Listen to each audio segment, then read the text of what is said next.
Hello there. I was just admiring my laser tag trophy here. Drew was also supposed to be doing something, but his internet cut out right at about the 4 mark on the intro video. So I will be rolling without him here for me. Who am I going to banter with? This is unacceptable. I can't do this by myself. I'm going to flounder here. So bear with me. I could do my Drew imitation and be like, yeah, let's go with that. Welcome to 100x Engineering. I am one of your co-hosts, Carter Hessman, and I'm your other co-host, Drew Johnson. I'm not going to do this. Okay, I can't do that. Welcome to the show where you will learn the skills and attributes that define being a 100x engineer, not a 10x engineer, not an 11x, but 100x. Super excited for our guest today. We'll get to that in a minute. And also pretty excited for our game. And we will also get to that in a minute. Let's see, topics for banter that I was going to talk about with Drew is we actually had an on-site a week ago where we all flew out to North Carolina. And so that's the second time I met Drew in person, but flew out 15, 20 people from our team, and it was actually a blast. We're going to have an episode kind of dedicated to talking about like effective on-sites, hackathons, things like that, things that maybe are like egregious and don't add value, things that do add value, or defining some of that. So that'll be a cool episode coming at you probably later in May. I was supposed to rub in the fact that I beat Drew in go-karts by 0.04 seconds. And it was because the line that you cross over at the end was skewed. And one of the track attendants told me that if you stick to the outside, you actually get a fraction of a second more or less on your time. I didn't tell Drew that somebody told me that. I just pretended like I was smart enough to figure it out myself. But we won't tell him. And I don't think he'll go back and watch the recording of this. So he will never know. It'll be our secrets between the 2.4 million of us and myself. So yeah, kind of going on for the topic today. We are going to bring on I can't say one of my favorite coworkers. That's belittling to everybody else. One of the coworkers I have known here the longest. Let's give a round of applause and welcome Austin Kelleher to the stage.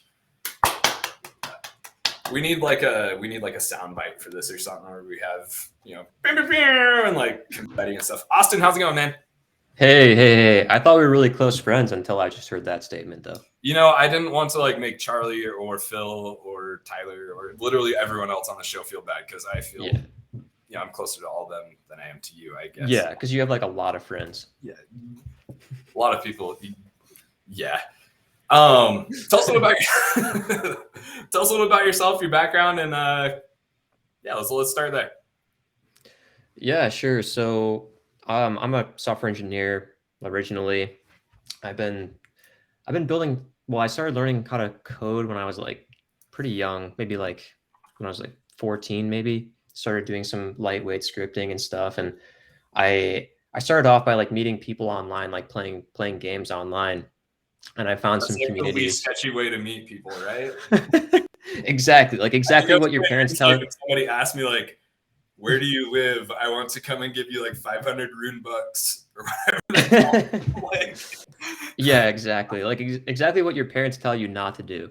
And I think that they were always like kind of sketched out by like meeting people online and whatnot. But there's a lot of a lot of like kids out there actually that start young and are interested in learning.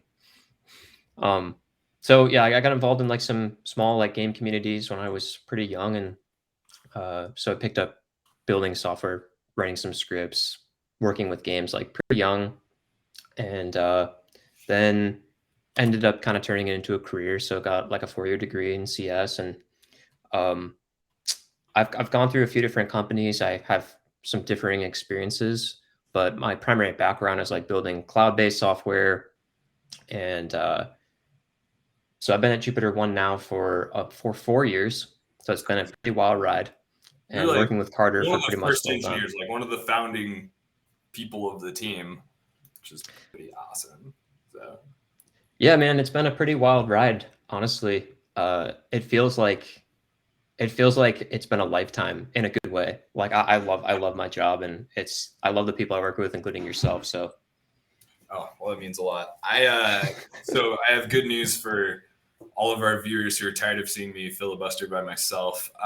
Drew has restored his internet, so let's give a big round of welcome for the man, the myth, the legend who has his internet back online temporarily, Drew Johnson.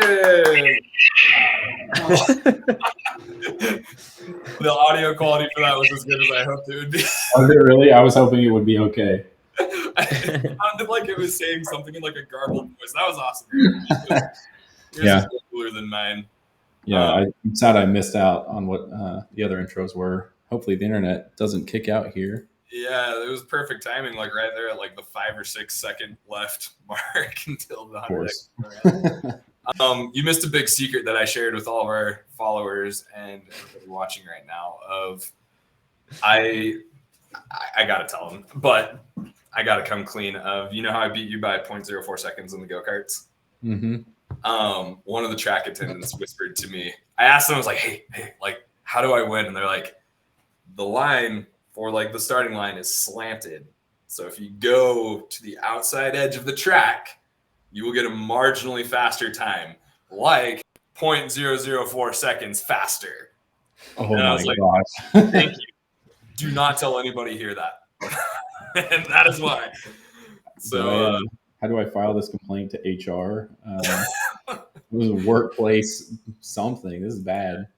Shout out to Rush Hour Karting in, I don't actually know where it was, somewhere in the country in North Carolina, but they were awesome. Check them out. They're getting a location in Morrisville. Anyways, back on track. We were just here letting Austin kind of introduce himself. Austin is a man of many talents, one of which, is programming and obviously everything in the tech industry, but also Austin has the uncanny ability to be the king of Smash Bros. 64, albeit. The other ones, not so much, let's be real. But Smash 64, Austin just cleans the house at. Is that fair to say? Well, it's not just fair. It's actually just facts. It's just a fact. But only in 64, though, I will admit that I suck at every other Super Smash game, ironically. Who do you main? Well, I mean, that makes the assumption that I'm not really good with every single character. Which you're not. Which I am. You were not. But not. Austin mains a Kirby, and for those of you watching who don't know about Smash 64, Kirby is the most broken character in the game. You can turn this way and flip his little leg up. I'm not gonna do it. Neutral air attack is OP or something. Yeah, well, like the leg goes up, but like you can be back here and it'll hit you up into the air. Like it doesn't even touch you, and it's just it's broken. But Austin's really good, and Austin's also really good with just about every other character. Okay. Whenever I'm feeling too good about myself, I usually go and knock on his office and say, "Hey, man, like, can you come and like play Smash with me? Because I need to be reminded. I need to be brought down to earth a little bit. Mop the floor." Other things of note about Austin that I have other things of interest. We referenced an EDM playlist back in episode 4 with Charlie that you and Charlie have been creating. How long have you and Charlie been working on that? It's years, right? Like, yeah, it's definitely been years. 2016, I think. Okay, so like 6 years. Yeah, it's a lot. It's actually like almost 100 hours, which is a lot. Wow. That's a lot of music. Did you guys start out with like separate playlists, or was it like we just have like the one and we're just gonna like use this forever? Like, did you know it would become that big when you started it? I mean, like world renowned, like it is. Yeah. Yeah. Like it's money for you. Yeah, exactly. Yeah. No, we had separate playlists, but we both really liked similar music, so we started contributing the same playlist, and it's kind of just been something that we've been working on almost like a project for a long time now, it feels like. That's fairly impressive. I have like a playlist, but I usually like get too finite with each one's like this will be I once had my playlist categorized by number in like 1 through 10, and 10 was like I don't know, like Yngwie Malmsteen and like Dragon Force, like things like it's like level of intensity. It's like 10's like up there, like right about like the 6 to 7 mark you get like some Chili Peppers songs, and then like 1 or 2 you have like atmospheric calm. And I did that for like Alter College. I was like, this is stupid and way over engineered. So I have like 2 playlists now, bangers and not bangers. So just have different moods sometimes, Yeah. That's a public playlist, right? We need to share the link with our millions of viewers. Yeah, There's a public playlist. It's we already did share the link very up popular. before. We should dig that up and share it again. We have a question from Ashley. I'm going to assume this is dedicated, or this is asked to Austin. Curious question: did you actually think through the flow in order, or just dump songs as you were inspired? So, is it a ordered 100 hours of music? Definitely not. So when I share the link with people, I explicitly tell them to like play it on shuffle, because even at the beginning of the playlist, there's like a lot of the same artist. But yeah, there's a lot of content in there, and every time we find a song that we like, we add it. So there's like one space in like 2019. If you scroll back, if you're listening to like in chronological order, you get to like the 2019 era, and there'll be like 20 Deadmau5 songs, and that's my contribution. There's like 20 Deadmau5 songs, and I was in like a pretty heavy Calvin Harris phase that too. That yeah. Also, like there's like some Calvin Harris. Deadmau5. Deadmau5. Call him by his Christian name, yes. I don't actually know if that's offensive or not, so if it is, please forgive me. But yeah. Okay, so kind of topics for discussion today. Last time we talked about open source with Tyler and Austin. I believe you know Tyler Welch. Correct me if I'm wrong, but it'd be weird if you didn't, since you guys work very close to each other. And Tyler's, the maintainer / creator of ElectroDB, and has had a very specific open source experience. You have also had open source, and it's kind of on like the planning side. I was kind of interested. I was like, well, we talked about open source last time, and kind of planning to talk about it this time. Kind of make it a 2-part series. How would you describe your open source experience? Like, what have you done in it, and maybe how does it differ from like what you know of Tyler's experience? Yeah. So good questions. So I got started like working on open source software probably like in 2014 maybe. It was actually Phil was the one that kind of got me into it. Phil Gates Item, who I'm sure everyone knows, world famous, been on the show. Should we remind everyone? What? Oh, Phil. Phil. Oh no. It's in the archives now. I'll have it ready for every single episode. No. Anyway, so yeah, I had been working with Phil at the time, and he had been working on some open source projects, like projects that we were using at the company that we worked at the time. I was working for Phil, and it like got me inspired to like learn more about open source software. He had built some useful packages, and different teams at the company were leveraging those packages. And that, like, as I needed to make changes to those, we wanted to add features or fix bugs, I would contribute, and that definitely like got me interested. So I definitely attribute a lot of that to him. And over time, I've built some open source packages myself that various people and companies are using. And but most of like the contributions that I've done are actually to like other people's software and packages. So I want to dig more into like that last one. I want to dig into all of this, but I think that last one specifically, I have a few questions, or Drew and I have a few queued up for you. I realized I've done this 2 episodes in a row now. I forgot to intro our game. Are you guys okay if we shift to that really quick and get everyone on board with this? I expect every single person watching to at least try this, because I don't want to expect it. You guys can all do what you want. But the game for today, this is a very unimpressive screen to like turn on. Welcome, we have Tetrio, or I feel like I said that very like very bad accent. Tetrio. This is Tetris.io. I'm gonna drop the link here. If you're watching on YouTube, there is the link for you to join. I'm also gonna drop this in our show chat for Drew and Austin to join. Tetrio is multiplayer battle royale Tetris, where every line you complete gets sent to somebody else, increasing the panic at which they have to make their blocks fall down. I tried doing this earlier, and I'm streaming from a Mac, and Macs are great at many things, but streaming simple games and playing simple games at the same time while having your camera on, it's just like the perfect storm. So if I freeze, I am okay. I just need to turn off the game or something. So sweet. We've got Bojangles 404. I can't tell if that's a generated name or if that's a real one. Like, it could be both, right? So Bojangles 404, if you're out there and you're on YouTube able to contribute to the conversation, please let us know if that's a real name or not, because I need to know. The rules. You think it's like their actual real name in real life? I mean, there's that It's restaurant, like not North just a Carolina, pseudonym, right? but like this is like actually their real birth. It's got to be. Bojangles 404 Hesterman. You think it's like a representative actually from Bojangles, a restaurant? Perhaps. Well, now I can only aspire to that. I never actually try though. Sponsored by Bojangles? Sponsored by Bojangles and JupiterOne. The rules for this are simple. It's just regular Tetris. I'm going to hit the start button here in a minute, but use the arrow keys to kind of move it around, and then you can hit the space bar to make it drop all the way. There's also another one I learned about. I think it's if you press shift. Yeah, if you press shift. You know all the secrets. Oh yeah, I practiced it those. yesterday. I got really medium at it yesterday, like really okay.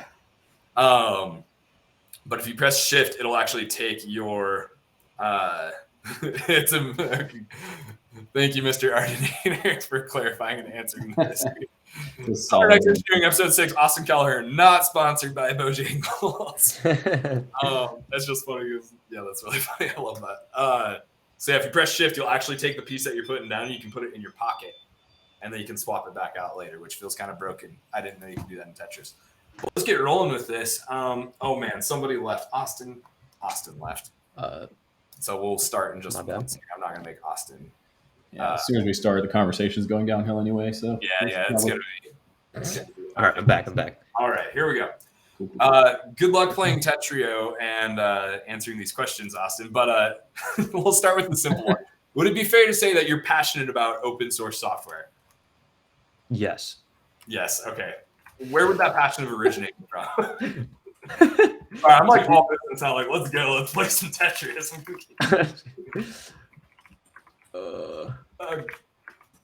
Were you born passionate with it? Was it something your parents instilled in you? A childhood mentor? Straight from the womb, honestly. That's where it came from. As with most people, I think we can all relate to that. Oh, for sure. Yeah. Again, I mean, I think like I was inspired by the work that some of my coworkers were doing, particularly Phil, and I guess I like. It's so hard to talk and play at the same time. I'll just hold on forever. You may beat me at Smash Bros, but I beat you in Tetris. You think so? Dude, yeah, it's going. I see you over there. I'm so bad at this game. It's actually ridiculous. I want to let everyone know that's watching that I'm actually horrible at this game. I think you're doing great. I don't. I'm just trying to be nice because people are watching. Yeah, I mean, that means nothing coming from you. Both. Not talking. So Phil's working on some open source. Did it kind of start with? Remind me which company you worked with Phil at? Was it at Genesis? It was a company called Interactive Intelligence. That's right. Yeah, and the Interactive Intelligence eventually got acquired by a company called Genesis in like 2016, I think. Yeah. It's hard to play and talk at the same time. I thought I'd get faster. Okay, but that passion for open source, like that's something that like as we've sat in on interviews together, and that's been like a differentiating factor for like who we hire, even if like, well, like, they may have had a harder time with some of these other things, but they have a good open source profile, which I think is a really valid and interesting way to evaluate candidates. How did you kind of get there? KO'd guest. Was that you, Austin? No. Right? Yeah, I mean, I totally didn't purposely lose. So like, I see like open source as a really great opportunity for people to learn about how other software engineers build software. And I think that was actually one of my main interests as I started working on more projects was like, I think like, I'm just genuinely interested in what other people are working on, how they solve problems. It's a great opportunity to learn about good practices or to improve practices of others. And ultimately, like we're building or we're leveraging open source software like everywhere. I mean, I don't know. I don't exactly know the statistics on it, but I mean, I imagine that even companies like JupiterOne are greater than 90% open source software. Probably like 98% or something. And then like 2% is just commercial private source code. So like everything that we build is built on top of other people's code. And it's a great opportunity to contribute to the community and help others. And I think it's also a good opportunity to market yourself, market your company, hire people. There's all sorts of really great advantages. I'd agree with that. We actually, I think it's kind of terrifying, like the degree that like we depend on open source, and it's just like people out there just like doing it for free a lot of the times.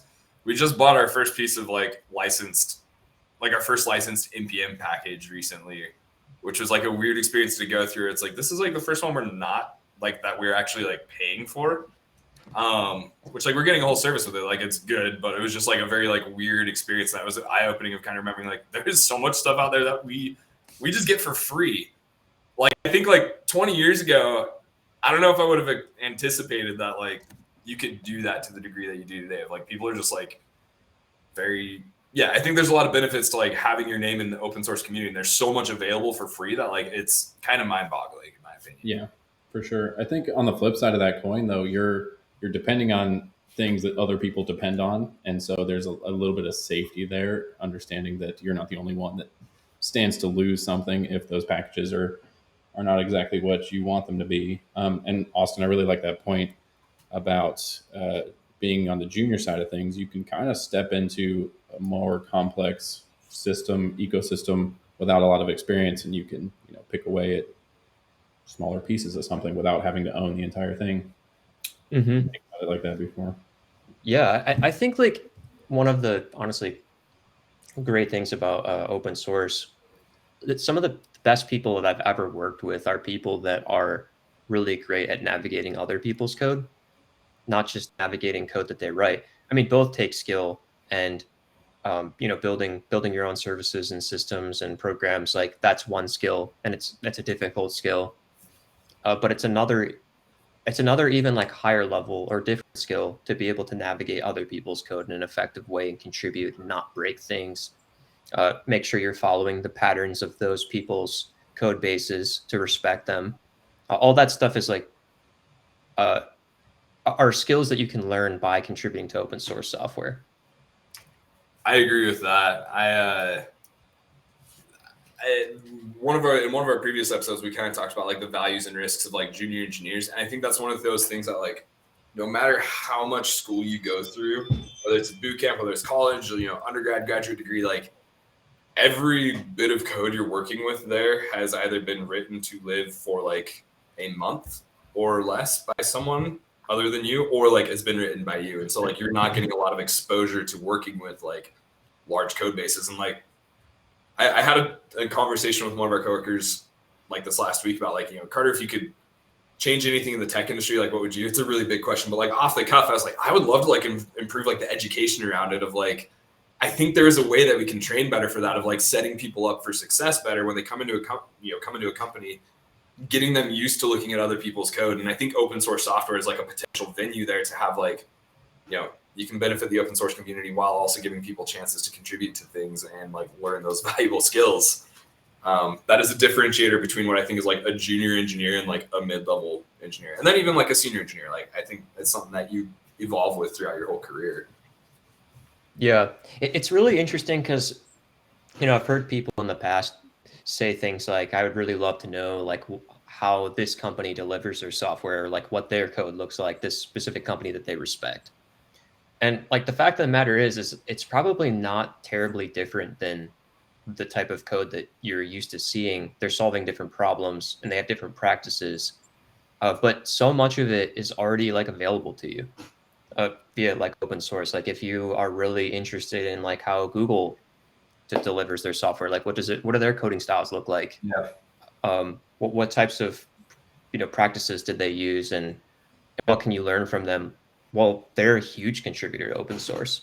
And if there's a project that you really just genuinely want to learn about, like let's say Kubernetes, not only can you start to learn about Kubernetes like as an ecosystem and leverage it to solve like some of your problems, but if you're really interested in understanding like how it works, they provide incredible documentation, and the source code is widely available. And there's places to get started, and I think that it's just like an amazing opportunity for people that are intrinsically motivated to learn about something. I agree with that. I think let's start another round here. Actually, are you guys good with that? We can Not really. Conversation, lose focus entirely. Viewer numbers decline while we go through Tetris, and then pop back. I think actually Tetris is pretty exciting. Probably the opposite. I think it's probably the opposite. We know what people are here for. Yeah, let's start another round. I am not going to publicly call out that Drew beat me in the last round. I can change who I target, though. You can use 1, 2, 3, 4 to change who you target. So I'm sending everything to Drew. Wait, whoa, hold on. Yeah, we're going to do that. Great HR after this. My boss is harassing me. It's a problem. I'm doing really bad, though, so you don't have much to worry about. I'm going to ask Austin a question. Really bad. Gosh. Austin, you used to work for eBay. Speaking of larger companies and open source, and there was some component of that was open source that you worked on. Time to not focus on Tetris and tell us about that. I actually am really curious about what that I am is. as well. Yeah. So that was actually born out of the fact that there was some projects that I was contributing to regularly, like open source projects that eBay had developed. And I was just really interested. We were using them at Interactive Intelligence. In fact, it was Phil, his brother, had created some of these packages, and I really wanted to contribute to them. I wanted to learn how they worked and find ways to kind of, again, like just learn about how, like what do eBay's practices look like, and things like that. So I started contributing to those projects. Specifically, there was a project called Marco.js, which is very similar to React, like a component building library from eBay. And pretty much all of eBay's front end is backed by Marco. As well as another project called Lasso, which was very similar to Webpack at eBay. So they also had their own custom bundler. And some people are like, why would they do that? Well, it was really because of the fact that those packages were built before like React was really a thing. They were built almost exactly at the same time. So Facebook was experiencing very similar problems, and both companies had a problem to solve. They solved them in similar but different ways. And so as I was contributing to those projects on the side, like for fun and for work, it became more and more interesting, and eventually it turned into a job. Like there was an opportunity that kind of like opened up, and that team was hiring, and they reached out, and so I went to go work on open source at eBay pretty much full time. I was almost exclusively focused on open source software at eBay. Ooh, interesting. Lasso, I feel like I've heard that one mentioned before. That's Phil also worked on that one, right? Yeah. Phil contributed quite a bit to that project. Did you? So I assume it sounds like it was an opt-in thing that you were looking for. Was it kind of chicken and the egg? Like, were you excited? Oh shit! I mean, shoot. This is family friendly. It's not family friendly. Talking about open source. Oh, this is going so bad. We're gonna lose our family friendly badge. We're gonna lose our ESRB rating. Oh, that was so close. That was really close there. Wow, I'm like sweating sweating for that. From that. Wow. All right, so I might have missed this as we were playing Tetris, but what was the? Oh no, you did tell us. So this was kind of it was related to bundling or early. Yeah, it was an asset bundler, like very similar to what the problems that Webpack solves, and it was a tool very, very similar to Webpack, but it was built at eBay, solved their problems, and again, it was actually a similar situation where Webpack was like still like a pretty early tool, and Lasso and Marco were sort of they worked very well together. So eBay had a custom asset bundler as well as like a custom component building library, and both of those are still open source, and particularly Marco is like still worked on, used really widely. I think that eBay has um, started more adopting like Webpack or perhaps even other bundlers at eBay, but Marco is still very widely used, and pretty much all of the eBay UI is built on Marco. It's actually really interesting. We're kind of bordering on a whole nother conversation where a lot of the popular tools we use were originally some larger companies, open source Endeavor, or closed source that became open source. React as a big example.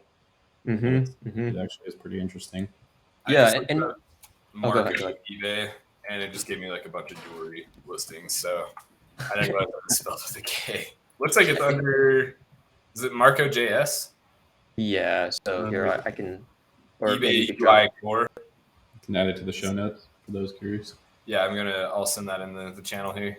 It's marcosjs.com. It's like the website, and you can find the GitHub link and everything from there. Right here.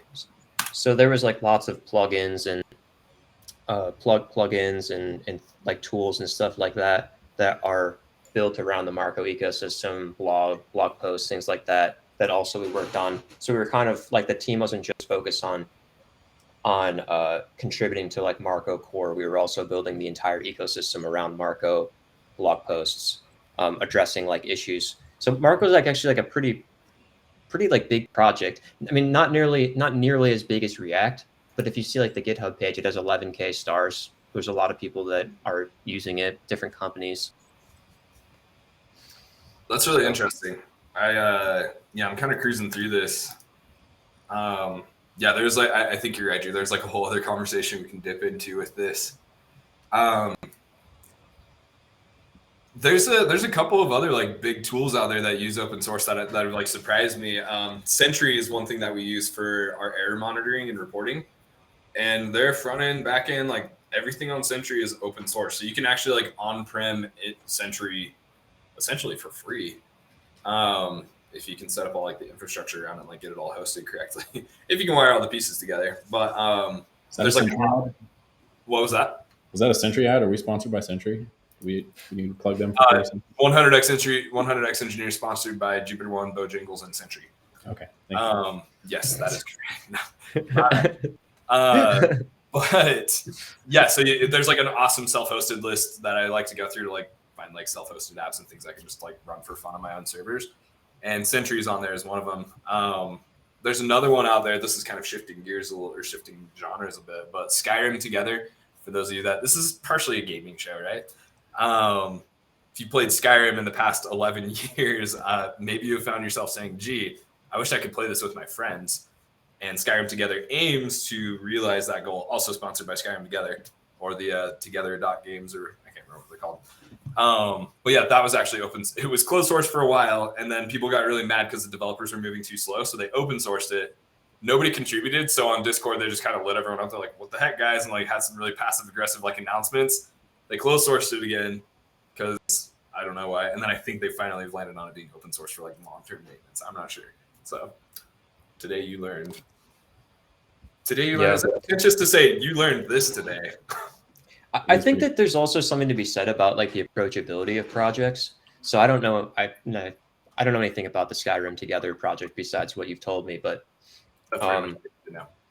yeah, it's I wonder how approachable that project was in terms of complexity. Like, I think that the JavaScript ecosystem is so widely understood and adopted by so many companies and so many individuals, and it's taught like even early in people's careers. Well, perhaps like there's some more complex technologies like game engines that are built using very specialized homemade technologies, and they're difficult to adapt to. And so it's obviously going to yield like less contributions. UE4 or I think Unity as well. They're both open source, and like I know there's a lot of game studios that like will extend those and like fork them, make their own versions. Which I think you're right. Yeah.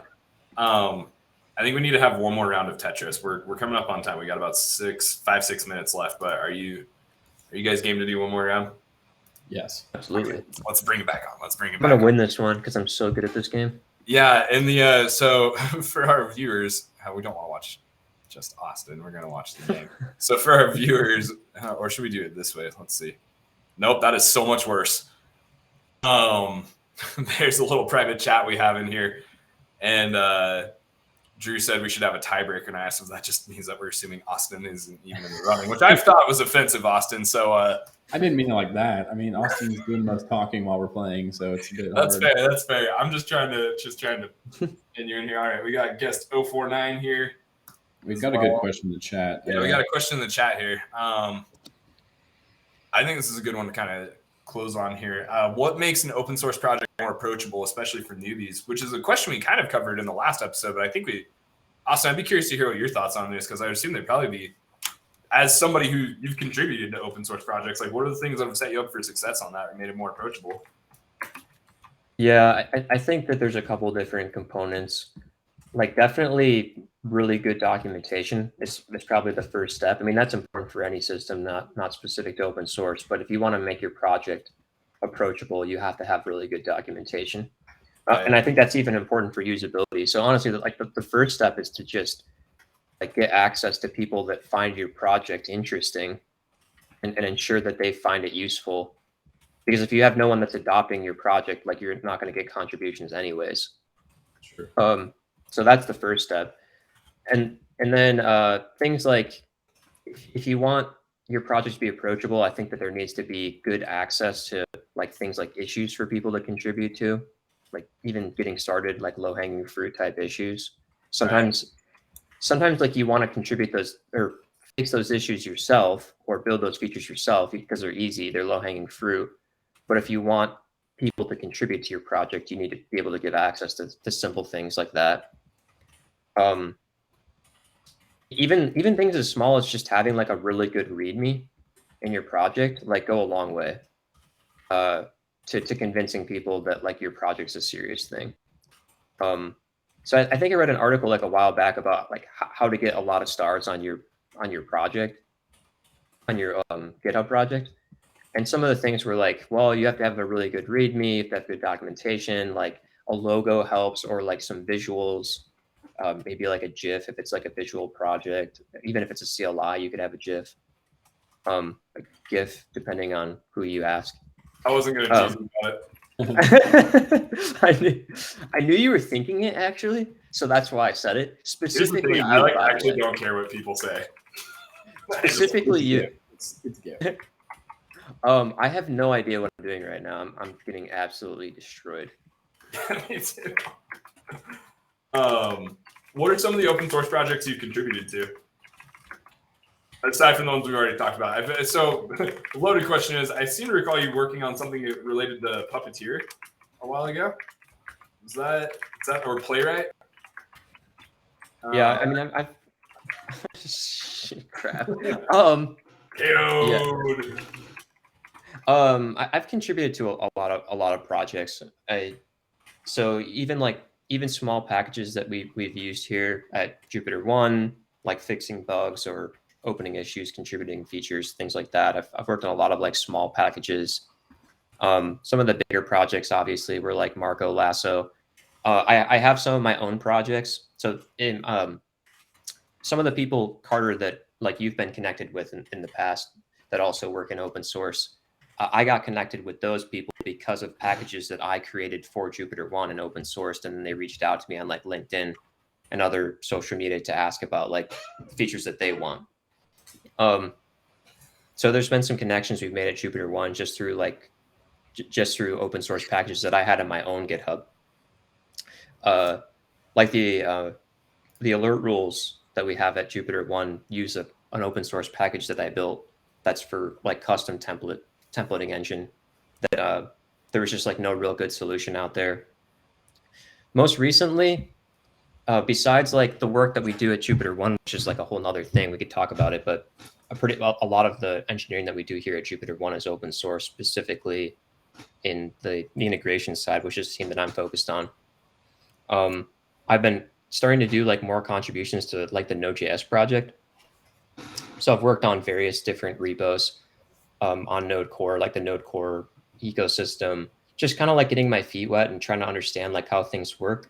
I was saying, you can't bring that up at the end of the show. That's something I got to ask for. No big deal. Working on Node. Yes.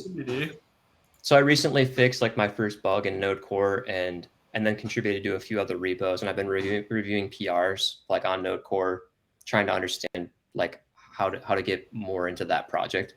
Okay, but I didn't know that Node had bugs. Yeah, exactly. Yeah. But like all jokes aside, like that project is like overall like a pretty stable project. I mean, they have really great people across many very reputable companies that are focused on supporting it. That's super cool. I actually wish we had more time to ask you about that specifically. Kind of in our closing thoughts. So I think we asked this question to Tyler. I'd be curious to your thoughts on this as well. Like for people looking to get involved with open source or looking to maybe like spruce up their GitHub profile with some interesting things, you know, what are some things that like I could do if I was looking to be a more attractive candidate and have open source be a part of like my offering? Does that question make sense? It was procedurally generated. I didn't have it written down anywhere, so feel free to modify it as you need. No. I think it's a really great question. I mean, I think it depends on like what your sort of objective is. If your objective is to like increase the opportunities that you have in your career, perhaps like you could take a different approach than if like your objective is to learn about something. Now that doesn't mean that those objectives like can't be aligned, but you might focus on different areas of like contributing to things depending on what your objective is. Like, I mean, I've even seen people, well, I guess it's the same for me, like at eBay, getting hired because they're working on a specific project. If you really, really wanted to work on a very specific team, like let's say you wanted to work on like the Amazon or the AWS like Lambda team, the engine that actually powers AWS Lambda is completely open source. Like you can go read the source code and contribute to it on GitHub if that's like your dream because you just love that. Like that's accessible, and I think that that you could do that. But if your objective is to like get projects out there to showcase your portfolio, then I think that there's a lot of accessible ways to do that today by just like building a portfolio website and open sourcing it, making sure that the code quality is good, like add testing. Even if people don't use that project for anything, that's a way that you can contribute your own thing. And then lastly, like if you're building something that's meaningful, like at a company today, you could definitely like look for ways to abstract libraries out and that are actually useful to other people potentially, and contribute those if your company is willing to do that. Fortunately, at JupiterOne, we're very willing to do that. I like that. I agree with that. I think focusing specifically, like being self-aware of what your goals are, of like why do I want to contribute to open source, is a really good question to ask yourself. Yeah. Before you do that. Is it, do I want to get found? Do I want to get recognized? Do I want to just like work on something I'm passionate about? Do I want to learn? Yeah, I think that is excellent. Austin, thank you so much for joining us today. Thank you for talking while Drew and I played Tetris, so I can settle the score there. Really appreciate you, dude. This has been a pleasure having you on the show. Let's give it a round to Austin. Thanks for having me, guys. Sound bites on these. All right, Austin, we'll talk to you soon. Appreciate you, man. All right. Thanks, guys. Bye. Okay, but like actually, like the instant like the reel's done today, like we hop on our call, like I want to figure out how to add applause to this, like even if it's just like from my phone, like you need like one of those the button. I do have the button. Panels. What are those? Yeah, you need one of those. Made me internet famous for like a day or two. Drew, when's our next episode? Pop quiz. May 26th. I wrote it down. It's right there. You knew I was going to ask you. I'm impressed. You could actually, now I've got the notes in front of me here, so I can validate that. I was really nervous that you were going to beat me there in Tetris because I didn't really that. So high. You did worse though, and I made sure. I was like, I'm willing to take a couple blocks hitting the bottom here in like the wrong spot to make sure my little target's on Drew. Okay, I didn't even know. I was not tracking with that functionality whatsoever. You were talking about that, so I was just playing Tetris. To be fair, I definitely didn't play it yesterday while I was trying to figure it out. So. May have had a slight unfair advantage. Anyways, anything else that we want to? Any announcements or anything before we wrap up here? You can think of? No, I don't think so. Okay. Should we? Are you on the right side on the screen? Like if I? Oh man. Okay. I'm not used to. Wait, no. All right. Oh, got to do the streamer voice. Do you want to do the streamer voice, or do you want me to do the streamer voice? Okay. Yo, this is Hesto2, Carter Hesterman coming at you live from 100X Engineering. I didn't open it that way. That's kind of refreshing. Thank you for joining us here today. Don't forget to smash and destroy the like and subscribe button. Be sure to join us back here on May 26th and subscribe for all the latest details on how you can be not a 1X, 10X, 11X, but 100X engineer. Thank you for joining us, and we're going to roll the credits now.